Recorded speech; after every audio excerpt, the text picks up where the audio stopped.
kita mulai ya, ibu guru semua. Assalamualaikum warahmatullahi wabarakatuh.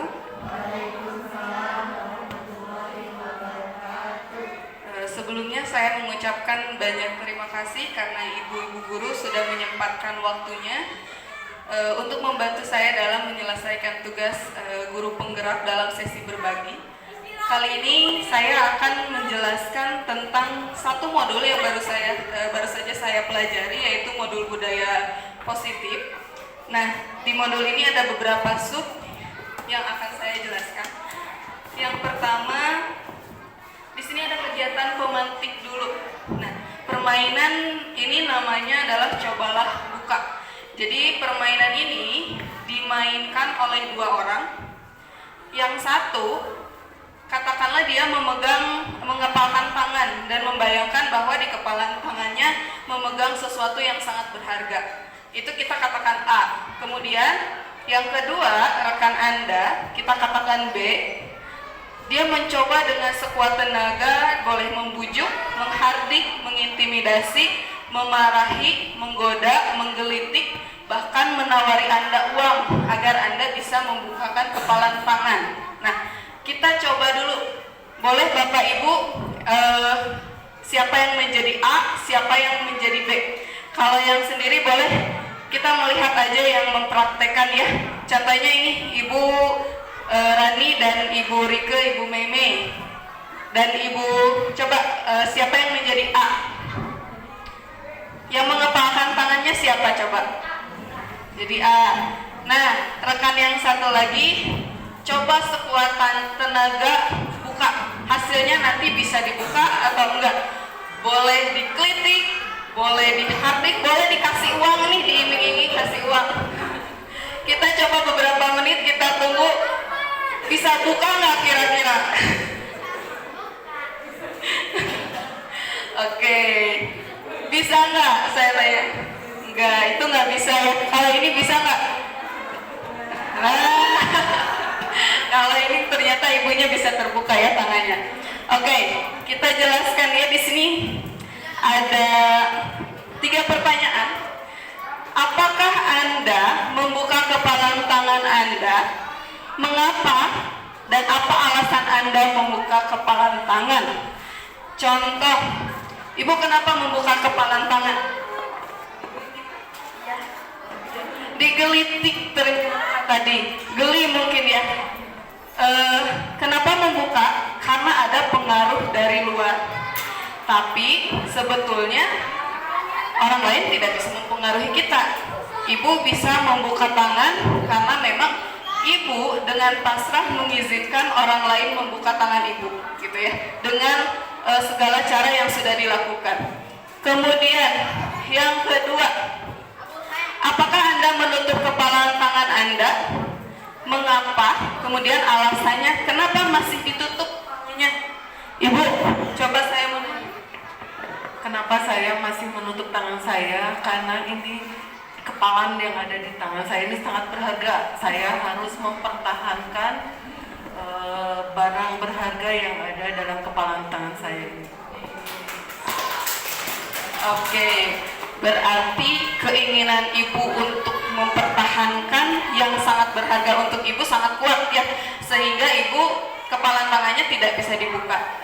Kemudian dalam kegiatan ini sesungguhnya siapa yang memegang kendali atau kontrol untuk membuka atau menutup kepalan tangan? Ada yang mau jawab? Yang mengontrol dan mengendalikan diri kita sendiri. Ada yang tambahkan? Ada yang berpendapat beda? Sama ya? Nah, artinya yang dapat mengontrol perlakuan kita atau kelakuan kita itu diri kita sendiri. Contoh tadi kepalan tangan. Ketika dengan segala cara sudah dibujuk, tapi kita tetap mempertahankan, kita tidak mengizinkan diri kita bahwa tangan harus terbuka, itu akan tetap tertutup gitu. Kalau kita dengan pasrah, sudah buka aja, kita pasti membuka tangan tersebut gitu ya maksud. Nah, kita lanjut di sini. Nah, di sini ada teori tentang kontrol teori atau sekarang disebutnya dengan choice theory dari Dr. William Glasser. Ini berkaitan dengan permainan yang kita lakukan tadi. Intinya, yang punya kontrol terhadap diri kita sendiri, ya diri kita sendiri. Orang lain mau berbuat seperti apapun, kontrolnya tetap ada di kita, gitu ya. Nah, di sini ada 4 choice theory. Di dalam choice theory ada 4 ilusi sebetulnya ya. Yang pertama, ilusi guru mengontrol murid. Kita sebagai guru sering berpikir bahwa kita menerapkan hukuman, misalkan aturan, terus muridnya nurut sama kita. Kita berpendapat bahwa kita bisa mengontrol murid. Nyatanya ini adalah sebuah ilusi. Kenapa ilusi? Karena kalau anak atau siswa tidak mau dikontrol, sekeras apapun hukuman kita, dia tidak akan berubah ke arah yang lebih positif, gitu ya. Kenapa siswa bisa dikontrol? Karena siswanya terbuka untuk dikontrol oleh guru. Ya, untuk sebagian anak bisa dikontrol. Mungkin karena memang kontrol dirinya yang mengizinkan orang lain atau guru mengontrol dia. Ada juga anak yang sekuat tenaga kita mengatur, dia tetap berlaku tidak baik misalkan, karena dia tidak mau dikontrol oleh orang lain, gitu. Jadi guru mengontrol murid itu hanya ilusi kita. Sebetulnya murid yang mengontrol dirinya sendiri, gitu. Nah, yang kedua, ada ilusi bahwa semua penguatan positif efektif dan bermanfaat. Maksudnya di sini contohnya ketika kita membujuk anak buat datang tepat waktu misalkan, yuk datang tepat waktu, dibujuk, nanti ibu beri hadiah. Sementara waktu bisa saja itu merubah anak ke arah yang lebih positif. Tapi ini hanya sementara, ilusi. Ketika kita berhenti dengan bujukan kita, anak nggak ada motivasinya misalkan buat datang tepat waktu, gitu. Jadi hanya ilusi. Penguatan positif tidak berpengaruh apa-apa terhadap siswa, karena pada dasarnya memang kontrol dirinya ya ada pada dirinya sendiri, gitu. Nah, yang ketiga, ilusi bahwa kritik dan membuat orang merasa bersalah dapat menguatkan karakter. Ini juga sebuah ilusi. Kita sering gini, nak, kamu berkelahi hari ini. Coba bayangkan kalau orang tua kamu tahu berapa atau bagaimana sakit hatinya mereka, kecewanya mereka sama kamu. Kadang ada ya yang seperti itu. Jadi membuat anak tuh merasa bersalah, oh iya saya salah melakukan ini, gitu kan ya. Nah, sebetulnya ini juga sebuah ilusi. Yang terjadi apa? Yang terjadi sesungguhnya, anak merasa menjadi identitas yang gagal, menjadi orang yang gagal. Anak merasa dirinya tidak berharga, gitu. Untuk sebagian orang yang memang berpikirnya dapat ke arah yang lebih baik, mengubah sesuatu yang buruk menjadi lebih baik, mungkin itu bisa jadi positif. Tapi kodratnya tidak semua orang gitu bisa seperti itu. Justru kalau kita membuat anak merasa bersalah, dia merasa jadi orang yang nggak berguna nantinya. Dia merasa bahwa dirinya itu orang yang buruk, gitu. Nah, kemudian ilusi bahwa orang dewasa memiliki hak untuk memaksa. Ini juga kurang tepat ya, ini ilusi. Tadi kasus yang pertama, seorang guru bisa mengatur siswa, kan guru itu orang dewasa ya. Anak-anak sebagai siswa kita, anak-anak kita punya ilusi bahwa kita orang dewasa bisa memaksa anak, sok kamu datang tepat waktu, kamu kerjakan tugas kamu. Sebetulnya itu hanya ilusi, karena kita tidak bisa memaksa orang lain. Contohnya di permainan tadi, sekuat tenaga apapun kita memaksa, ketika memang dia mengontrol dirinya untuk tidak bisa dikontrol orang lain, tidak akan bisa terbuka. Gitu ya, paham ya Bapak Ibu? Nah, selanjutnya ini adalah perubahan paradigma. Selanjutnya yang harus kita ubah dari pola pikir kita. Ini ada sedikit ungkapan dari Stephen. Saya bacakan. Bila kita ingin membuat kemajuan perlahan, sedikit-sedikit ubahlah sikap atau perilaku Anda. Namun, bila kita ingin memperbaiki cara-cara utama kita, maka kita perlu mengubah kerangka acuan kita. Ubahlah bagaimana Anda melihat dunia, bagaimana Anda berpikir tentang manusia, ubahlah paradigma Anda, skema pemahaman, dan penjelasan aspek-aspek tertentu tentang realitas. Artinya apa? Ada beberapa pendapat atau pemahaman kita yang ternyata harus kita ubah, gitu ya, untuk menciptakan perubahan yang lebih baik dan jangka panjang. Nah, di sini ada awalnya satu ya, saya bacakan satu-satu. Realitas atau kebutuhan setiap orang itu sama. Kita mulai ubah paradigma tersebut. Setiap orang itu punya kebutuhan yang berbeda, tidak bisa disamakan. Ya, kita ubah itu dulu. Kemudian yang kedua, semua orang melihat hal yang sama. Kita ubah, setiap orang memiliki gambaran yang berbeda. Contoh, saya misalkan berdiri di sini. Ibu-ibu ada yang fokus ke kerudung saya, muka saya, baju saya. Setiap orang punya pandangan yang berbeda tentang sesuatu hal. Jadi kita nggak bisa samakan pandangan tersebut gitu.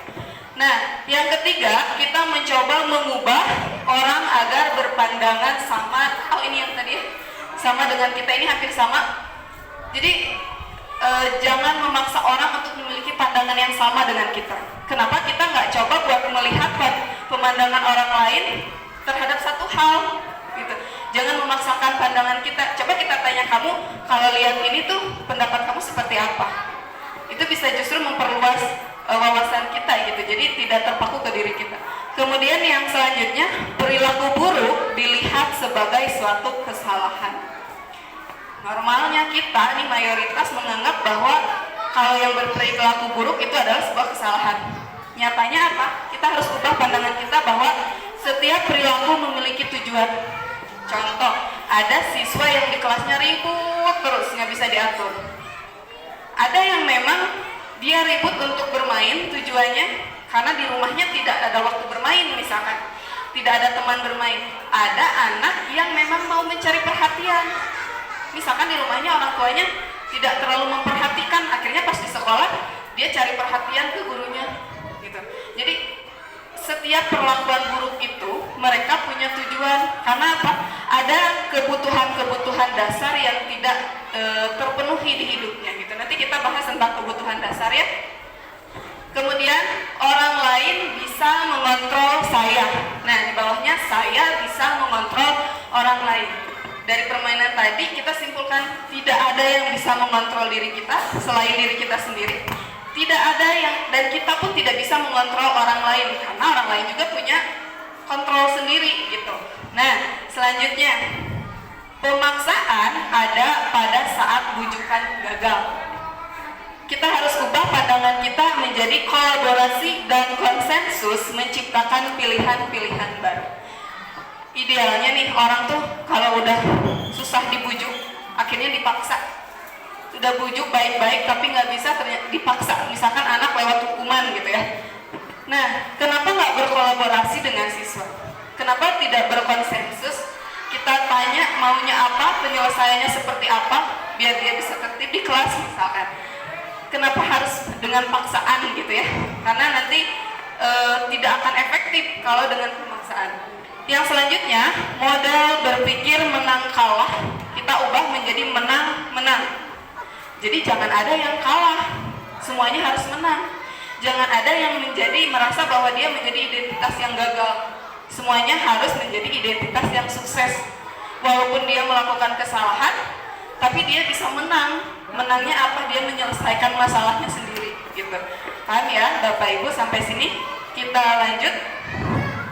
Nah, kita mulai masuk ke disiplin positif. Di sini ada kutipan dari Bapak Pendidikan kita, Bapak Suwardi Suryaningrat, atau kita biasa kenal Ki Hajar Dewantara. Beliau mengucapkan bahwa merdeka itu artinya tidak hanya terlepas dari perintah, akan tetapi juga cakap buat memerintah diri sendiri. Kenapa di sini dikaitkan dengan merdeka, padahal yang dibahas kan disiplin gitu. Nah, karena tujuan pendidikan itu salah satunya membuat anak itu merdeka lahir dan batin. Makanya di sini ada, kita ambil sedikit dari Ki Hajar Dewantara bahwa merdeka itu cakap buat memerintah diri sendiri. Dengan kata lain, seseorang yang memiliki disiplin diri berarti bisa bertanggung jawab terhadap apa yang dilakukan karena mendasarkan tindakan mereka pada nilai-nilai kebajikan universal. Maksudnya apa? Orang itu melakukan suatu kebaikan atau disiplin dirinya karena memang dia sadar bertanggung jawab atas dirinya sendiri. Misalkan kita datang tepat waktu ke sekolah, itu karena memang kita bertanggung jawab terhadap siswa kita, bukan karena takut dimarahi kepala sekolah, bukan mau mendapat ujian misalkan, bukan, tapi karena memang kita punya rasa tanggung jawab di diri kita gitu. Kemudian kita bahas ini ada nilai-nilai kebajikan universal. Kita bahas di sini. Nilai-nilai kebajikan universal ini sifat-sifat positif manusia yang merupakan tujuan mulia yang ingin dicapai setiap individu. Maksudnya, misalkan kejujuran, disiplin, mandiri, itu kan sifat-sifat positif yang biasanya ingin dicapai atau dituju oleh setiap individu. Nah, itu dinamai nilai-nilai kebajikan universal. Kenapa disebut universal? Karena ini lintas agama, budaya, setiap orang pasti setuju. Kejujuran walaupun beda agama, beda budaya, kalau bicara tentang kejujuran pasti semua orang setuju gitu. Nah, kenapa di sini ada gambar profil pelajar Pancasila? Ini salah satunya nilai-nilai kebajikan universal yang ingin dicapai oleh siswa-siswi kita di Indonesia yang memang dirancang oleh pemerintah. Di profil pelajar Pancasila ini ada beriman, bertakwa kepada Tuhan Yang Maha Esa, berakhlak mulia, ada kebinekaan global, bergotong royong, kreatif, bernalar kritis, dan mandiri. Semuanya adalah sifat-sifat positif yang memang ingin dicapai oleh setiap siswa-siswi kita di sini, gitu ya. Ini contohnya, banyak lagi sebetulnya contohnya, bukan hanya profil pelajar Pancasila, biasanya di negara-negara lain juga punya nilai-nilai kebajikan yang ingin dicapai. Nah, selanjutnya ada tujuan disiplin positif. Kenapa kita harus melakukan disiplin positif? Itu pasti ada tujuannya ya. Di sini tujuannya menanamkan motivasi pada murid-murid kita untuk menjadi orang yang mereka inginkan, menghargai diri dengan sesuai dengan nilai-nilai yang mereka percaya. Nah, ketika murid-murid memiliki motivasi tersebut, mereka telah memiliki motivasi intrinsik atau motivasinya sudah dari diri sendiri kalau anaknya sudah mau bertanggung jawab terhadap diri sendiri.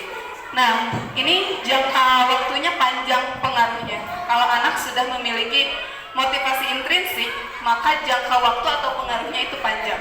Tapi beda lagi kalau motivasinya itu terpengaruh pada adanya hukuman atau hadiah. Itu memang bisa mendisiplinkan, tapi sifatnya hanya sementara gitu. Ketika ada hukuman saja dan penghargaan, anak bisa disiplin. Ketika itu dihilangkan, kembali lagi ke asal, tidak akan disiplin gitu. Nah, selanjutnya di sini ada teori motivasi dari Gosen. Dalam bukunya Restructuring School Discipline ada menyatakan 3 motivasi perilaku manusia. Yang pertama, untuk menghindari ketidaknyamanan atau hukuman. Orang biasanya melakukan sesuatu itu karena nggak mau dihukum. Contoh nih, ada aturan di sekolah, kalau terlambat datang ke sekolah 15 menit misalkan, harus mengelilingi lapang misalkan, ada aturan dari gurunya. Anak tersebut datang tepat waktu dengan alasan nggak mau dihukum, gitu ya. Jadi bukan kesadaran sendiri untuk bertanggung jawab. Kemudian ada yang kedua itu mendapatkan imbalan atau penghargaan dari orang lain. Contoh, Bima atau saya mau rajin di kelas biar dipuji sama ibu guru, biar ibu gurunya sayang terhadap saya. Berarti kan dia bukan bertanggung jawab atas dirinya gitu, tapi memang pengen ingin adanya penghargaan dari guru. Kemudian ini yang ketiga, nah ini idealnya seperti ini. Kalau motivasinya sudah motivasi intrinsik dari dalam untuk menjadi orang yang mereka inginkan dan menghargai diri sendiri dengan nilai-nilai yang mereka percaya. Yang kedua di atas ini masuknya ke motivasi ekstrinsik, jadi dari luar. Kalau yang ketiga ini sudah motivasi intrinsik. Kemudian di sini ada perbedaan antara hukuman, konsekuensi, dan restitusi. Nah, Ibu, saya mau nanya, kita sering ngasih hukuman atau enggak? Ada nggak sih, pernah nggak sih kita memberi hukuman? Pernah ya, beberapa kali pernah gitu. Nah, di sini hukuman ada perbedaannya, ada 3, hukuman, konsekuensi, dan restitusi. Kalau hukuman itu biasanya terjadinya secara tiba-tiba pemberiannya. Telat nih datang, gurunya lagi di depan, muridnya telat datang, tiba-tiba disuruh keliling lapangan gitu sama gurunya. Itu tiba-tiba, tidak terencana sebelumnya. Kemudian dibuatnya satu arah, hanya guru yang membuat, murid tidak ikut membuat aturan. Murid itu hanya diperuntukkan untuk melaksanakan aturan yang sudah ada dan dibuat oleh guru gitu. Kemudian biasanya hukuman ini efeknya nanti menyakiti siswa baik fisik ataupun verbal. Misalkan disuruh keliling lapang, tiba-tiba sakit kakinya, capek, berarti kan kita menyakiti fisik anak gitu. Atau kita berkata tidak baik atau mengata-ngatai anak, akhirnya apa? Anak sakit hati gitu. Nah, itu efek dari sebuah hukuman. Kemudian konsekuensi, kalau tadi hukuman tidak terencana, konsekuensi ini sudah terencana. Yang membuatnya siswa dan guru disepakati dua-duanya. Siswa setuju, guru juga setuju. Biasanya dibuat di kelas gitu ya, atau di sekolah. Kemudian ada ketidaknyamanan kalau kita memberlakukan konsekuensi, tapi hanya jangka pendek ketidaknyamanan. Beda sama hukuman. Kalau hukuman nanti efeknya ada marah, kesal, benci gitu ya. Kalau konsekuensi ini sifatnya hanya sementara ketidaknyamannya. Kemudian juga dapat diukur sesuai dengan kesalahan yang diperbuat. Jadi nyambung antara hukuman dengan perbuatan. Kalau tadi di hukuman anak telat, kita hukum keliling lapang, apakah bisa menyelesaikan masalah dia telat? Enggak. Kalau dia keliling lapang 10 kali, justru dia lebih telat masuk ke kelas ya. Kalau konsekuensi ini nyambung, maksudnya nyambung seirama gitu ya. Ketika misalkan dia coret-coret buku teman, konsekuensinya dia harus mengganti buku temannya tersebut. Atau misalkan dia ketika sedang belajar ngobrol terus anaknya, otomatis dia ketinggalan nulis. Nah, konsekuensinya dia ambil waktu istirahatnya untuk menyelesaikan tugas. Jadi dia mengambil sebagian waktu istirahatnya sampai selesai tugasnya. Itu konsekuensi. Jadi sesuai gitu dengan kesalahannya. Tidak kalau hukuman kan nulis misalkan terlambat, saya tidak akan terlambat 100 kali nulis. Padahal itu memperlambat pembelajaran. Nah, yang ketiga ada yang namanya restitusi. Kalau restitusi ini penyelesaian masalah dan anak itu bisa mencari solusinya sendiri, memperbaiki kesalahannya sendiri, kemudian mengembalikan identitasnya yang awalnya melakukan kesalahan. Dia merasa menjadi identitas yang gagal, kita ubah dengan restitusi menjadi identitas yang sukses gitu. Nah, di sini ada beberapa perbedaan yang akan saya bacakan. Contoh pertama nih, perbedaan pertama, kalau hukuman itu tadi sesuatu yang menyakitkan yang harus terjadi. Kalau konsekuensi itu memang sesuatu harus terjadi karena memang sudah dibentuk bersama-sama. Kalau restitusi ini merupakan pilihan gitu ya.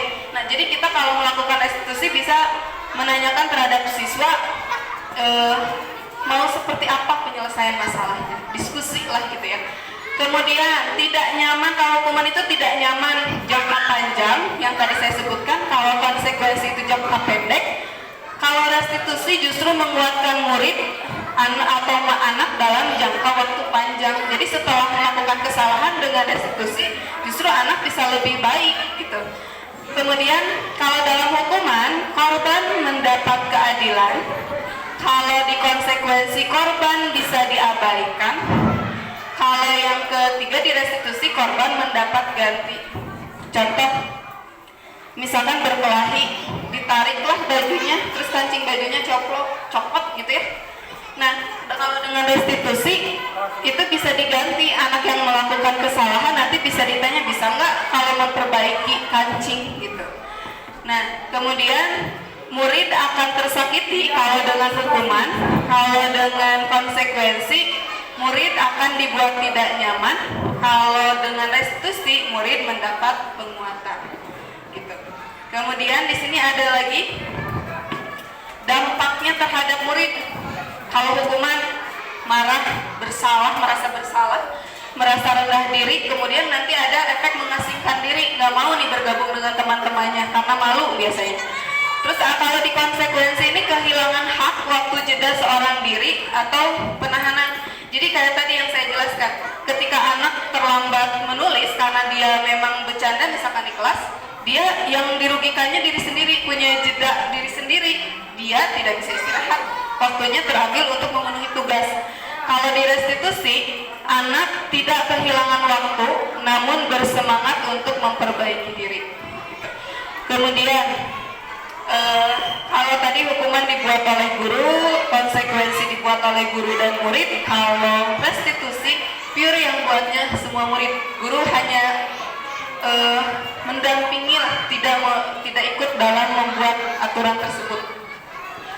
Kemudian kalau hukuman ini menyakitkan, guru menjalani konsekuensi dengan menyalahkan, mengkritik, menyindir, merendahkan gitu ya terhadap siswa. Kalau konsekuensi ini membantu, guru menyatakan peraturan, melakukan peringatan. Jadi kalau dalam konsekuensi, guru tinggal mengingatkan, kalau kamu melakukan ini, kamu harus seperti apa gitu. Karena aturannya sudah ada, sudah terencana. Kalau di restitusi justru menguatkan. Guru itu menyebutkan keyakinan kelas, membimbing kerangka acuan, berpikir restitusi murid. Maksudnya nanti ada, kalau kita mau menjalankan restitusi ini, kita harus membuat sebuah keyakinan kelas yang memang dibuat oleh semua murid. Jadi nanti kalau anak yang berbuat salah, kita bisa tanya, kamu melanggar keyakinan yang mana? Keyakinan mana yang nggak sesuai dengan perilaku kamu gitu. Nah, selanjutnya ada, nah ini ada beberapa contoh tindakan guru. Kita bahas satu-satu, kira-kira menurut ibu dan bapak ini masuknya ke hukuman apa, konsekuensi.